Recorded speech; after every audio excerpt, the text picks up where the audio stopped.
In 1775, the monarchs of England and France shared a specific delusion. They believed their social order was settled forever. It was an era of absolute extremes, the best of times and the worst of times, where the ruling class mistook their own comfort for a permanent law of nature. This portrait of the English king captures the carefully maintained facade of the era. The English elite projected an image of absolute stability, relying on royal majesty and the supposed divine right of kings to mask a decaying society. This reality of social decay is visible in the nightly chaos just outside the capital. Daring stagecoach ambushes were so frequent that passengers lived in constant terror of the dark, even as the lords in London insisted everything was under control. The English justice system responded to this lawlessness with a blunt, frantic brutality.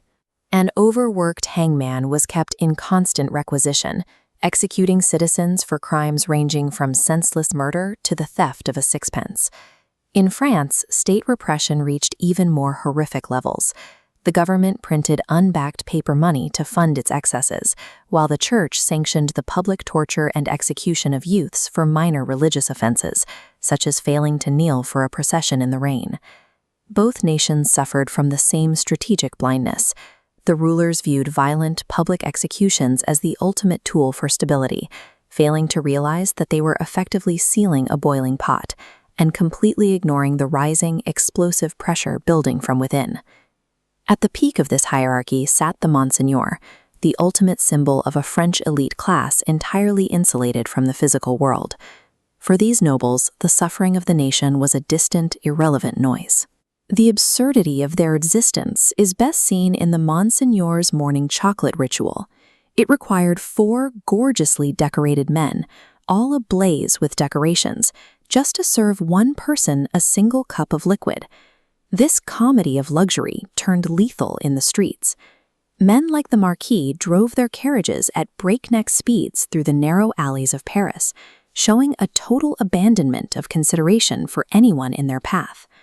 From the Marquis's perspective, the commoners he ran down were mere dogs. His philosophy was simple.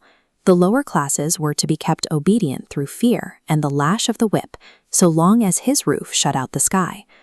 This image captures the economic extraction funding such luxury. The peasantry carried a triple burden, paying taxes to the state, church, and lord. Looking at his crude tools and the birds eating his meager crops, the system effectively punished them for their own poverty.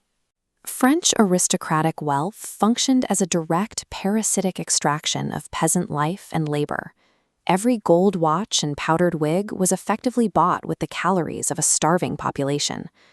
To see the consequences of that extraction, we have to look at the slum of Saint-Antoine. This was the absolute bottom of the social ladder, where the air was thick with the scent of sickness and want. When a wine cask shatters on these cobblestones, the residents don't just watch. They scoop the muddy, red-stained liquid with their bare hands and wring out wine-soaked rags into the mouths of infants. Hunger was the era's constant physical reality, patched into the crumbling architecture, woven into ragged clothing on poles, and carved into prematurely aged faces. But this passive suffering eventually sharpened into active rage. In one iconic moment of foreshadowing, a tall joker dips his finger into the muddy wine lees and scrawls a single word on the wall: blood. The hidden epicenter of this rage was the Defarge's wine shop. Here, the local peasants utilized the name Jacques as a subversive secret code, allowing them to organize a revolution right under the noses of the king's spies. Amidst the shop's chaos, Madame Defarge sat in total silence, knitting a hidden registry of the dead. Her stitches formed an encrypted record of every aristocrat and spy the underground intended to kill once the tide turned. Extreme oppression does not pacify a starving population. Instead, it forces them to build a hidden, highly organized infrastructure for eventual retribution.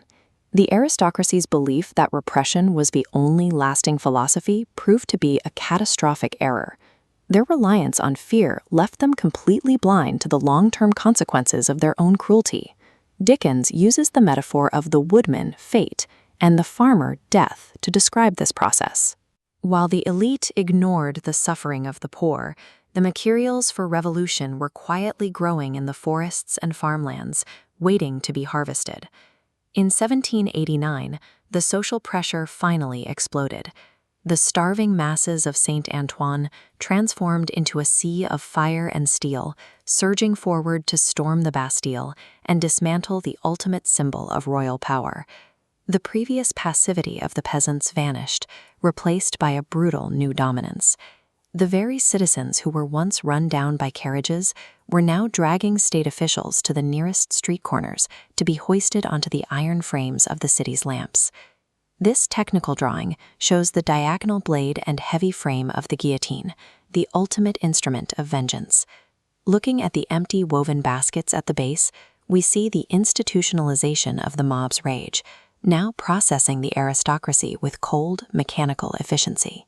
When a ruling class becomes entirely divorced from the suffering of its people, they aren't just protecting their wealth. They are actively, albeit unknowingly, manufacturing the very instruments of their own violent destruction.